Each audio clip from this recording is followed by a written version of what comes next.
ఇప్పుడు ఏం చేయమంటావు మామా? నరికే నా కొడుకుల్ని, నరికే. వ్యక్తిత్వం గురించి చెప్పాలి అనుకుంటే ఆ బాలగోపాలము వెన్నెల్లో పొగిడే మన శ్రీరామచంద్రుణ్ణి మించిన వారు ఎవరున్నారు ఈ లోకాన? చీకటి పడింది, తొలిజాము గడిచింది.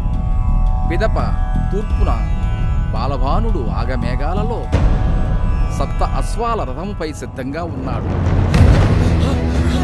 పరిగెట్టరా.